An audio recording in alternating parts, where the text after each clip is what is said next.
Hello বিয়াস, আসসালামু আলাইকুম। আশা করি সবাই ভালো আছেন। Welcome to my YouTube channel English word. আজকের ক্লাসের আপনাদের সবাইকে স্বাগতম। আজকের ক্লাসের টপিকটা হচ্ছে ভাওয়েল লেটার উচ্চারণ করার নিয়ম। তো ভাওয়েল লেটার উচ্চারণ করার নিয়ম এটি হচ্ছে পার্ট টু লেসন 2। আমি এর আগে লেসন 1 দিয়ে ফেলেছি, সেটি অবশ্যই দেখে নেবেন, তারপরে এই লেসনটা দেখবেন। তো ওই ক্লাসটা বেশি বড় হয়ে যাবে, সেই কারণে আমি লেসন 1 এবং লেসন 2 করে ফেলেছি। তো অবশ্যই লেসন 1 দেখে নেবেন, এবং যারা এখনও পার্ট 1 দেখেনি তারা অবশ্যই দেখে নেবেন। আমি ভিডিও লিঙ্ক ডিসক্রিপশন বক্সে দিয়ে দেব। তো ঠিক আছে, আজকের ক্লাসটা শুরু করে দিই।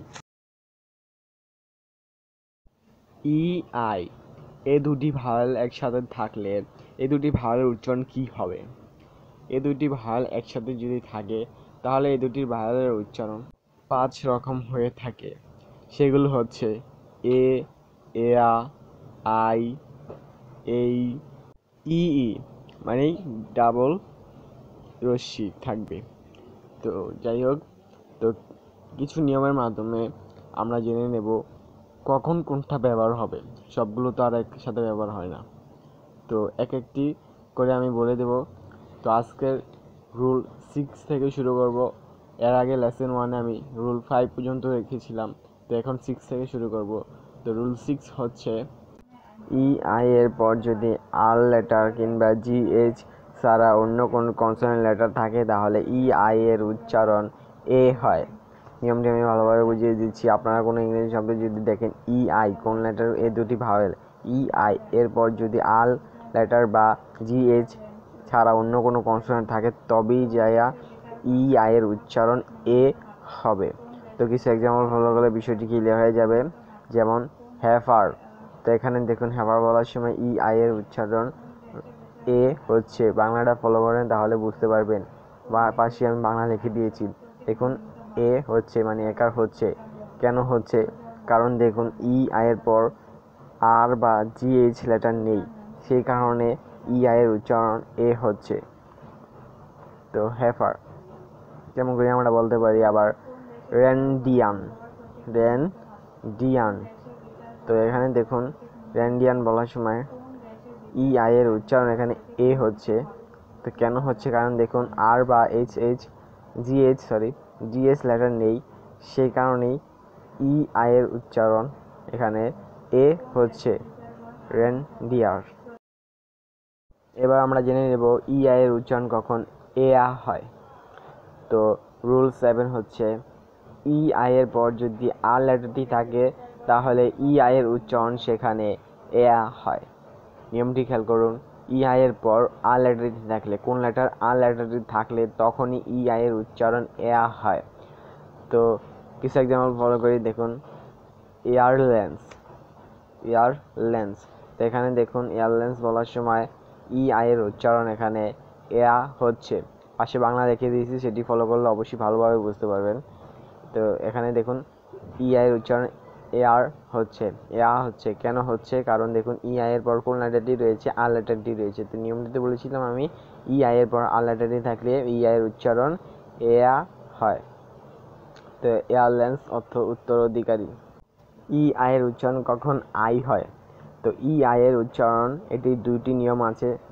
তো রুল 8 হচ্ছে ই আই এর পর যদি জি এইচ থাকে তাহলে ই আই এর উচ্চারণ আই হয়। আপনারা খেয়াল রাখবেন এ দুটি ভাওয়েল ই এবং আই এর পর যদি জি এইচ থাকে তখন ই এবং আই এর উচ্চারণে আই হবে। Example height. তো এখানে দেখুন হাইট বলার সময় ই আই এর পর জি এইচ লেটারটি রয়েছে, এই দুটি লেটার রয়েছে ই আই এর পর। তো এই দুটি লেটার থাকলে ই আই এর উচ্চারণ কি হয়? আই হয়। তো দেখুন বাংলাটা দেখুন, হাইট বলার সময় ই আই এর উচ্চারণ আই হচ্ছে। হাইট অর্থ উচ্চতা। রুল 9 ই আই এর শব্দ শুরুতে থাকলে ই আই এর উচ্চারণ আই হয়। তো ই আই যদি শব্দ শুরুতে থাকে তখনও ই আই এর উচ্চারণ আই হবে, এবং ই আই এর পর যদি জি এস থাকে তখন ই আই এর উচ্চারণ আই হবে। তো এই দুটি রুল মনে রাখতে হবে। তো ই আই এর শব্দ শুরুতে থাকলে ই আই এর উচ্চারণ এখানে আই হবে। Example either. তো এখানে দেখুন আইদার বলার সময় ই আই এর উচ্চারণ আই হচ্ছে। এবার আমরা জেনে নেব ই আয়ের উচ্চারণ কখন এই হয়, ই আয়ের উচ্চারণ কখন এই হয়। রুল 10 হচ্ছে ই আই যদি শব্দের শুরুতে থাকে, তারপরে যদি ই আয়ের পর জিএইচ লেটার থাকে, তখন ই আয়ের উচ্চারণ এই হবে। নিয়মটি আমি কি বললাম, শব্দের শুরুতে যখন ই আই থাকবে তখন ই আয়ের পর যদি আবার জিএইচ লেটারগুলো থাকে তখনই ই আয়ের উচ্চারণ এই হবে। তো এক্সাম্পল 8, তো 8 বলার সময় দেখুন শব্দের শুরুতেই রয়েছে ই এবং আই, তারপরে রয়েছে আবার জিএইচ, তো এই কারণেই ই আয়ের উচ্চারণ এখানে এই হচ্ছে। 8 অর্থ 8। রুল 11, ডাবল ই মানে ডাবল রশ্মি কখন হবে, ই আয়ের উচ্চারণ।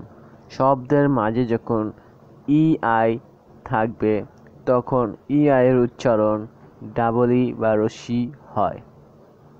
তো এক্সাম্পল ফলো করলে বিষয়টি ক্লিয়ার হবে। ডিস্ট, ডিস্ট, তো এখানে দেখুন ডি ডয়ের সাথে রশ্মিকার যুক্ত হচ্ছে এবং আরেকটি রশ্মি আছে, ইস্ট, ডি ইস্ট। তো শব্দের মাঝে যেহেতু আছে তাই এখানে ডাবল রশ্মি উচ্চারণ হচ্ছে। এবার আমরা জেনে নেব ই ইউ, এ দুটি ভাওয়েল একসাথে থাকলে এ দুটি ভাওয়েলের উচ্চারণ কি হয়। এ দুটি ভাওয়েল একসাথে থাকলে এ দুটি ভাওয়েলের উচ্চারণ ইউ হবে।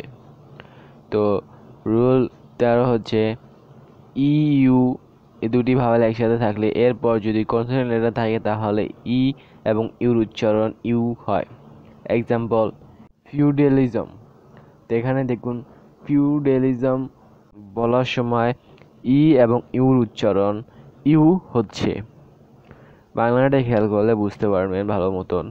তেমন করে আমরা বলতে পারি ইউকে লিস্ট, ইউকে লিস্ট, তো এখানে দেখুন ইউকে লিস্ট বলার সময়ও ই এবং ইউর উচ্চারণ ইউ হচ্ছে, কারণ ই এবং ইউর পর কনসোনেন্ট লেটার রয়েছে, সে কারণে ই এবং ইউর উচ্চারণ ইউ হচ্ছে।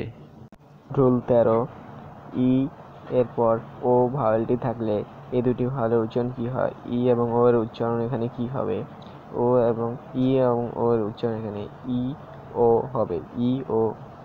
এক্সাম্পল দিলে বুঝতে পারবেন। ইওলিথিক, ইওলিথিক, এখানে ই এর উচ্চারণ ই হচ্ছে, রশ্মি হচ্ছে এবং ও এর উচ্চারণ স্বর হচ্ছে ইও। রুল 14, ই এবং ডাব্লিউ একসাথে থাকলে এ দুটি ভাওয়েলের উচ্চারণ কি হয়, এ দুটি ভাওয়েলের উচ্চারণ ইউ হয়। কি বললাম, ইউ হয়। এক্সাম্পল দিলে বুঝতে পারবেন। Few, F E W, few, এখানে দেখুন ই ডাব্লিউর উচ্চারণ ইউ হচ্ছে, বাংলাটা দেখলে বুঝতে পারবেন। ফিউ অর্থ হচ্ছে অল্প সংখ্যক। ই ভাওয়েলটির সাথে যখন সিমি ভাওয়েল ওয়াই থাকবে তখন এটির উচ্চারণ কি হবে, এই দুটি ভাওয়েলের উচ্চারণ কি হবে। এই দুটি ভাওয়েলের উচ্চারণ 3 রকম হয়ে থাকে, আই, ইয়া, এ। তো কখন কোনটি ব্যবহার হবে, আই কখন ব্যবহার হবে। রুল 15 হচ্ছে ই ওয়াই শব্দের শুরুতে থাকলে তখন ই ওয়াই এর উচ্চারণ আই হয়। এক্সাম্পল আই, তো এখানে দেখুন আই বলার সময় ই ও আই শব্দের শুরুতেই রয়েছে, তাই ই ওয়াই এর উচ্চারণ এখানে আই হচ্ছে, আই হতো চক্ষু। ই ওয়াই এর উচ্চারণ কখন এ হয়। রুল 16 হচ্ছে ই ওয়াই এর পর আর লেটার ই থাকলে ই ওয়াই এর উচ্চারণ এ হয়। এক্সাম্পল ইয়ার, তো এখানে ইয়ার বলার সময় ই ওয়াই এ দুটি ভাওয়েলের পর আর লেটারটি রয়েছে, তো আর লেটারটি থাকার কারণে ই এবং ওয়াই এর উচ্চারণ এখানে এ হচ্ছে, ইয়ার। ই এবং ওয়াই এর উচ্চারণ কখন এ হয়। রুল 17 হচ্ছে শব্দের শেষে যখন ই ওয়াই থাকে তখন ইউ এর উচ্চারণ এ হয়। এক্সাম্পল হে, তো দেখুন হে বলার সময় ই এবং ওয়াই শব্দের শেষে রয়েছে, তাই ই ওয়াই এর উচ্চারণ এখানে এ হচ্ছে, হে অর্থ ও হে। তো এই ছিল আজকের ক্লাসটা। আশা করি বুঝতে পেরেছেন ই এর সাথে যে 5টি ভাওয়েল রয়েছে সেগুলো বসালে এর উচ্চারণ কী হয়, এবং ই এর সাথে যে দুটি সিমি ভাওয়েল রয়েছে ডাব্লিউ এবং ওয়াই, এই দুটি বসালে এর উচ্চারণ কী হয় সেগুলো বিস্তারিতভাবে বলে দিয়েছি, এবং কখন কোনটা ব্যবহার হয় সেগুলোও বলে দিয়েছি। আশা করি ক্লাসটা পুরোটা বুঝতে পেরেছেন। যদি অসুবিধা হয় কোনো জায়গায় তাহলে অবশ্যই কমেন্ট করে বলবেন। পরবর্তী ক্লাসে আমার পার্ট 3-তে রয়েছে আই এর সাথে বাকি 5টি ভাওয়াল বসালে সেটির উচ্চারণ কি হবে। তো সাক্ষাৎ হচ্ছে পার্ট 3 ডাবল ভাওয়ালের ক্লাসে। এখনও যারা আমার চ্যানেলকে এখন সাবস্ক্রাইব করেনি অবশ্যই আমার চ্যানেলকে সাবস্ক্রাইব করে রাখবেন এবং পাশে থাকা বেল আইকনটি অন করে দিবেন, এতে করে আমার পরবর্তী ক্লাসগুলো আপনাদের কাছে পৌঁছে যাবে। আল্লাহ হাফেজ।